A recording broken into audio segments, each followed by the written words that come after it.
Hello, this is Ron Paul with your weekly update for October 22nd. Until the late 1990s, individuals interested in Austrian economics, U.S. constitutional history, and libertarian philosophy had few sources of information. They had to spend hours scouring used bookstores or the back pages of obscure libertarian periodicals to find the great works of Mises, Rothbard, and Hayek, and other giants of liberty. Local library and university collections ignored libertarian politics and economics. Today, however, the greatest classics of libertarian thought, libertarian philosophy, and the libertarian economics are available instantly to anyone with Internet access. Thanks to the Internet, it is easier than ever before for liberty activists to spread news and other information regarding the evils of government power and the benefits of freedom. For the first time in human history, supporters of liberty around the world can share information across borders quickly and cheaply without the filter of government censors. This information emboldens millions to question governments and promote liberty. This is why liberty-minded Americans must do everything possible to oppose and stop government attempts to censor or limit the free flow of information online. One such attempt is known as CISPA, or the Cyber Intelligence Sharing and Protection Act. This bill will create a monstrous coalition of big business and big government to rob Americans of their protections under the Fourth Amendment of the Constitution.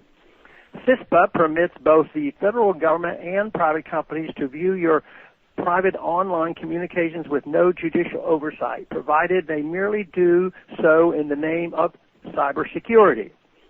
But America is a constitutional republic, not a surveillance state, and the widely overhyped need for security does not trump the Constitution. Cybersecurity is the responsibility of companies that operate and make money in cyberspace, not taxpayers. Those companies should develop market-based private solutions to secure their networks, servers, cloud data centers, and user-consumer information. The role of the U.S. intelligence community is to protect the United States from military threats, not to provide corporate welfare to the private sector. Much like the TSA at the airport, CISPA would socialize security costs and remove market incentives for private firms to protect their own investments.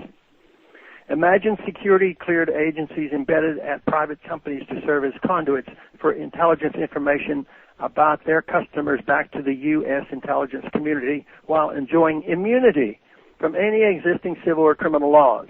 Imagine Google or Facebook reporting directly to the National Security Agency about the online activity of the U.S. citizen. Imagine U.S. government resources being wasted on a grand scale to assist private companies in the global market. All of this would become reality under CISPA. As of this writing, it appears that the House and Senate will not agree on a final version of CISPA this year. However, the Obama administration seems ready to impose provisions of this bill by executive order if Congress does not act soon. The past 5 years have seen an explosion in the liberty movement, fueled in large part by the Internet. Preserving that freedom is crucial if the liberty movement is to continue its progress. Therefore, all activists in the liberty movement have a stake in the battle for Internet freedom. We must be ready to come together to fight any attempt to increase government's power over the Internet, regardless of the supposed justifications. We must resist voices from both the political right and left which alternately seek to legislate morality and enforce political correctness with force. Copyright protection, pornography, cyber terrorism, gambling, and hate speech are merely excuses for doing what all governments have done throughout human history: increase their size, scope, and power. Once we understand this, we understand the critical link between Internet freedom and human freedom. Thanks for calling this update. A new update is placed on this number, 888-322-1414, every Monday.